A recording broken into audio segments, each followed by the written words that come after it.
Gente, bom dia. Espero que vocês estejam aproveitando essas discussões dessa semana. Hoje nós começaremos a nossa terceira aula sobre direitos das mulheres no Brasil República.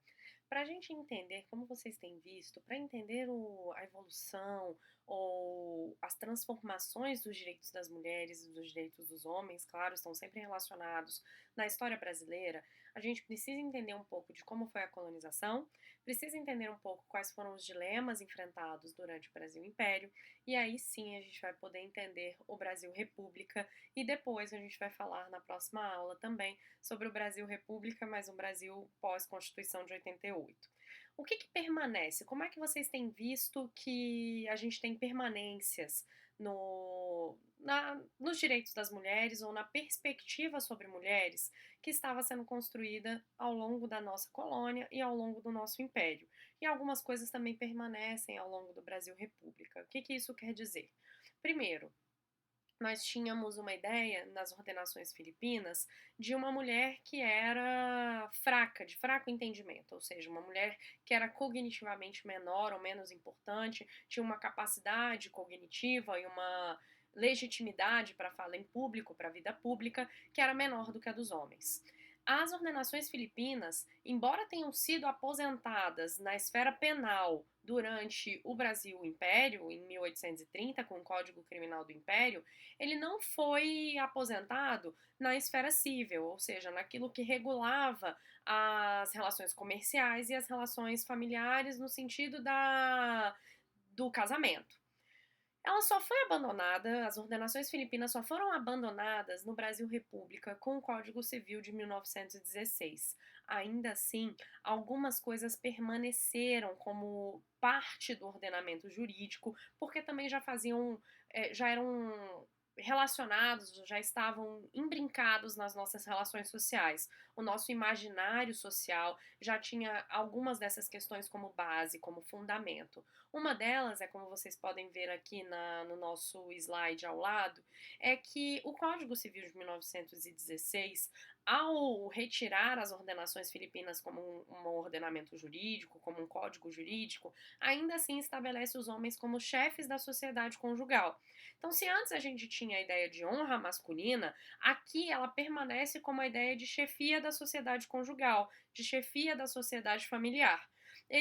Os homens eram os administradores dos bens comuns e particulares das esposas. Então, se eles tivessem bens em comum comprados, né, ao longo do casamento, os homens é que administravam esses bens.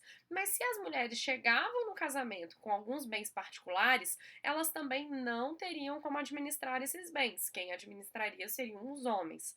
E a definição das mulheres como incapazes ou como relativamente incapazes permanecem. Elas só poderiam exercer alguns direitos e promover alguns atos legais, restando tuteladas pelos maridos. Um dos exemplos é que as mulheres não poderiam trabalhar nessa época, e aí se estende até a década de 60, as mulheres não poderiam trabalhar sem a autorização dos seus maridos, elas não poderiam registrar ocorrência policial sem autorização dos seus maridos, elas não poderiam depor sem autorização dos seus maridos. As mulheres, então, no Código Civil de 1916, foram definidas como incapazes relativamente a certos atos, enquanto subsistir a sociedade conjugal. Então, enquanto esses homens não morressem, no caso, porque o divórcio não era permitido ainda, a gente só vai ter um divórcio permitido também em 1900, na década de 70. Então a gente tem aí, enquanto persistir o casamento, enquanto o casamento for legalmente aceito, essas mulheres não poderiam ter alguns atos na vida civil.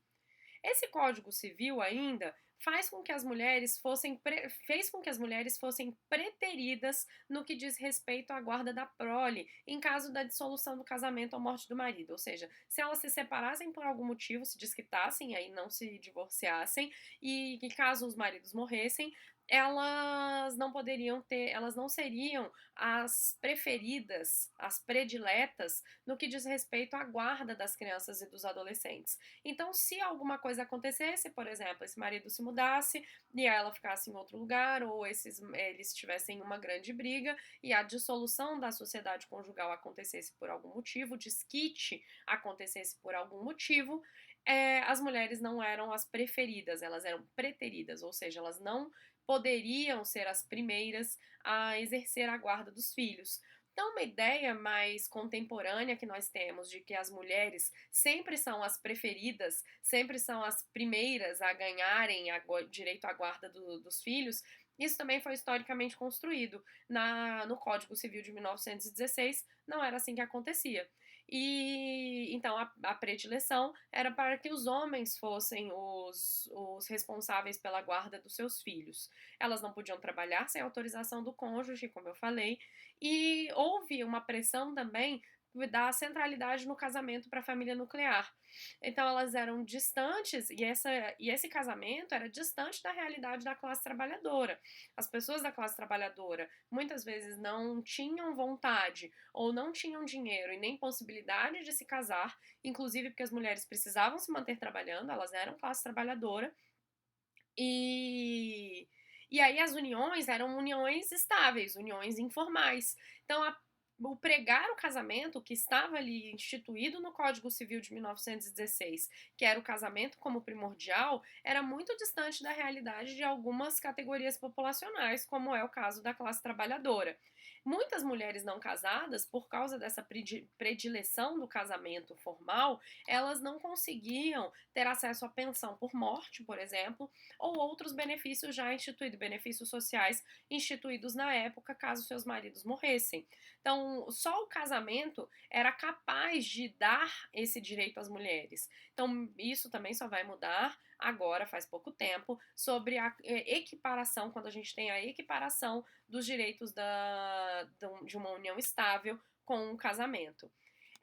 E também é importante lembrar que o Código Civil de 1916 manteve aquela figura da mulher honesta, aquela mulher que eu falei para vocês que a gente dividiria uma mulher honesta como aquela que é a que mantém a honra familiar, que mantém a honra masculina, e a mulher que não é a mulher honesta, que é aquela que não mantém a honra masculina, aquela que seria considerada prostituta. O que a gente também tem de mudança aqui? Em 1941, a gente tem um novo Código de Processo Penal. Em 1940, a gente tem o Código Penal, o novo Código Penal, que elimina o Código Imperial. E a gente tem um Código de Processo Penal em 1941. Esse código, ele reduziu as possibilidades da mulher casada acessar o poder judiciário. Ela não podia exercer nenhum direito à queixa sem consentimento do seu marido, salvo se elas estivessem separadas, desquitadas ou quando a queixa fosse contra ele. Então, se elas tivessem qualquer demanda que fosse relacionada ao poder judiciário, elas só poderiam dar entrada numa queixa se os maridos consentissem. E a incapacidade da mulher casada, é interessante também falar que existia já a figura do Ministério Público, que é diferente do Poder Judiciário. Se vocês tiverem dúvidas, a gente pode conversar melhor um pouquinho sobre isso. O Ministério Público, no Código Civil de 1916, ele passa a ser importante para tutelar direito das pessoas consideradas incapazes, direito das pessoas que eram consideradas loucas naquele momento. Mas as mulheres, mesmo que elas fossem relativamente incapazes, tanto pelo Código Civil, tanto pelo Código Penal e o Código de Processo Penal, elas não eram suficientemente incapazes para o Ministério Público zelar pela sua tutela, zelar pelos seus direitos. Quem deveria zelar pelos seus direitos seriam sempre os homens, sempre os seus maridos, e não uma ação estatal, de um órgão estatal que seria responsável por isso. Ainda no Brasil República, o que a gente tem de importante? O Estatuto da Mulher Casada, que é de 1962, foi o primeiro a permitir uma certa liberdade das mulheres no que se refere à guarda dos filhos, garantiu o exercício profissional sem a necessidade de autorização do marido, e o Estatuto da Mulher Casada também permitiu que as próprias mulheres elas pudessem controlar os bens provenientes do seu próprio trabalho. Mas ainda assim, O estatuto manteve o homem como chefe de família e também manteve o homem como o exclusivo administrador dos bens imóveis em comum. Então, as mulheres puderam passar a administrar os seus bens individuais, que elas não podiam até 1962, mas os bens comuns permaneceram sendo administrados pelos maridos, pelos chefes de família. O Brasil República também tem uma nova lei em 1977. Vocês veem que são algumas legislações muito recentes do ponto de vista histórico, que é a Lei do Divórcio, que é de 1977. No caso da dissolução da sociedade conjugal pela separação judicial consensual, observar-se-á que os cônjuges acordem sobre a guarda dos filhos. Antes, como vocês viram, as mulheres eram as que não teriam a predileção pela guarda dos filhos. Então, os filhos ficariam com os homens, a não ser que eles não assim quisessem.